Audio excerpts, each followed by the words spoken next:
Hey there, it's Wes Styles, and I had the amazing opportunity to sit down backstage with Jonny Two Bags, most notable of Social Distortion, but he also has a solo record out now. And the interesting thing is, while Social D is on tour at this time, Jonny is not only playing with Social Distortion, who's doing a 90-minute set, but he's also opening the night doing a 30-minute solo set of his brand new material from the album Salvation Town. Backstage, we got to sit down and talk about his schedule and how it's definitely keeping him busy.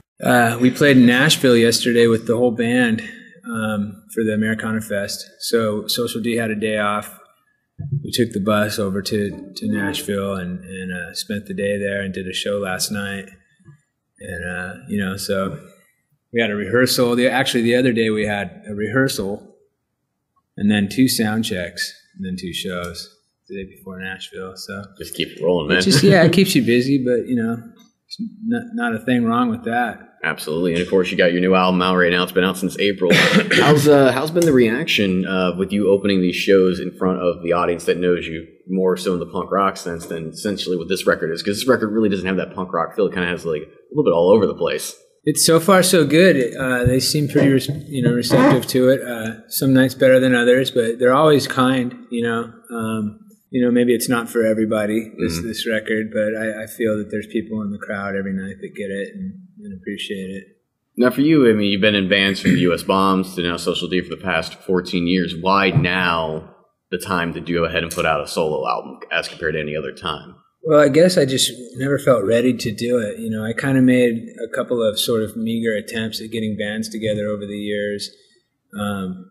Sort of as a vehicle to be able to just concentrate on my own material more and sort of have like the final say on things. And it just never happened. I wasn't really prepared for it or comfortable doing it. And it was hard for me to get people, some of my friends, players and stuff to get behind me on it, so a lot of people weren't really interested in those days at doing anything like in this vein, whereas now a lot more people are interested in this kind of music or as far as, people from like the punk rock scene, that weren't really interested in going down this road. That's changed a lot. Obviously a lot of people from punk rock are doing like a singer-songwriter. Yeah, they're kind of like, I would hate to use this word, but almost maturing a little bit in their styling. Sure, yeah, so now it's like, I guess that kind of means really that this is just the perfect time to do it, because and you've got a lot of guests on this record. You got Jackson Browne on there. How did all those people come to play? Because you're talking about your friends being involved. Like, how did Jackson become a part of it? Well, they all kind of happened all happenstance. We didn't sit down and sort of map out the record and decide, beforehand, like who should be on each song or anything like that, or who we would like to ask to be involved. It just kind of like, for instance, with Jackson, this song "Then You Stand Alone" is actually a song that's the oldest song on the record. I've had it for a long time. I actually have a demo I did with it of that song with Chip Hanna, the drummer from the US Bombs. Okay. And a much more straightforward kind of rock and roll sort of punk version of it. But I wanted to do it in the vein of the direction we were going towards in this album. And as the song shaped up, it occurred to me that it was starting to sound like it could have been written by Jackson Browne, because it had a whole different feel, And so, just in terms of like the lyrics being about Los Angeles and, just the whole vibe of it. And I made a comment to David Kalish, who I worked with on this. I said, man, that sounds like, it could be a Jackson Browne tune. And he agreed. And it wasn't a few days later, Kalish told me he was going to go to an event that Jackson was going to be at. And I said, well, why don't you ask him if he would like to come down and sing on the song, And of course, I didn't think that was going to happen. Yeah, it's kind of like a passive joke. Like, just do it. Exactly. And he goes, yeah, I'll do it. And I didn't think about it again until the next morning. He called me up and he said, yeah, Jackson's down. I couldn't believe it, So, that really kind of opened up the possibility of like, all right, well, now we can get, maybe we should be, it really actually, truthfully, it started with Pete, the drummer. I may not have ever started doing this if I hadn't been presented with the opportunity to record with Pete. You know, he's the drummer of one of my all-time favorites, The Attractions. You know, and then after that, I had mentioned with Clay Wheels, same kind of thing. I says to Dave, man, I go, I sure would love to. I could hear Julie Miller singing on this song, and he goes, well, I'm good friends with Buddy. I'll call him up and see if it's possible. And he did, and it happened, and that's how it went with everybody. It was kind of like, because Jackson was on the song, then we got David Lindley, you know, so just grew from there. And now you have the record out, been out since April.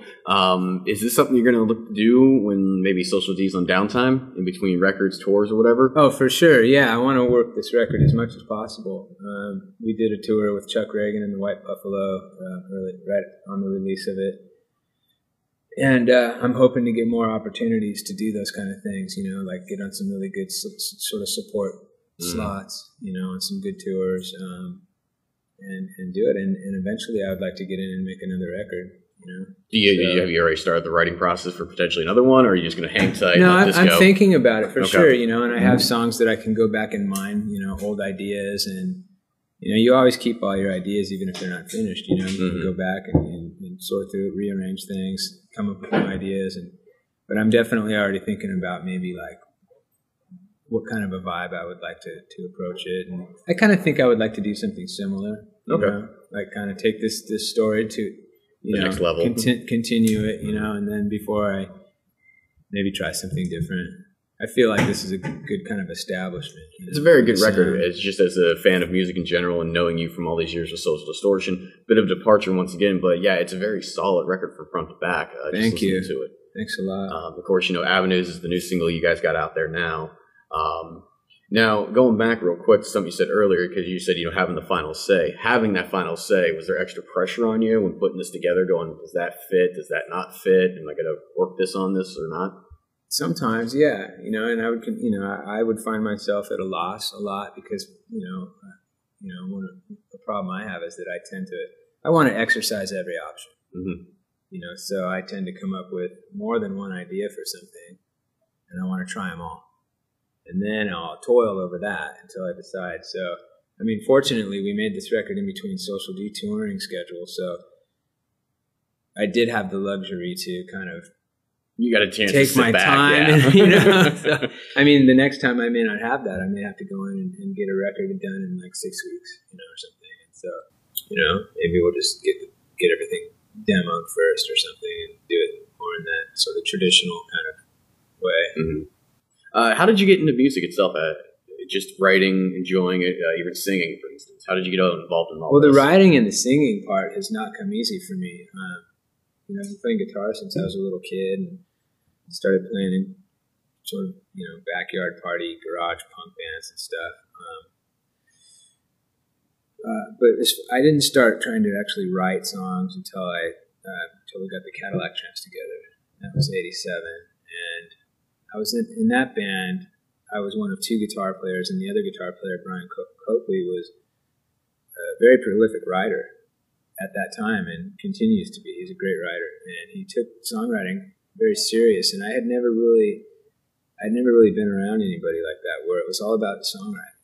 You know, for me, it was all about playing, you know, and trying to improve as a player, you know, and then once I started getting into like blues and stuff, and, you know, I became obsessed with that, and I wanted to become a blues guitarist, you know, which never really happened. But,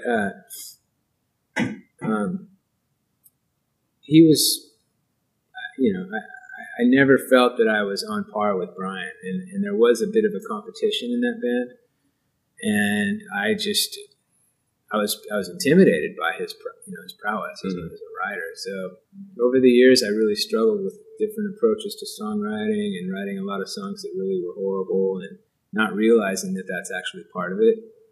You know, no one ever told me, like, you got to write a bunch of shitty songs, you know, before you write a good one, you know. So I didn't know that, you know, so it was a struggle. And the same thing with singing. Like, singing is something that's not, you know, didn't come naturally for me. And it's interesting because my father was a singer, and he raised me by playing music in bars. You know, he used to do a lot in bar bands, and he also played as a solo, you know, performer. And that's how he raised me. And he was a great singer, and I just didn't seem to get that.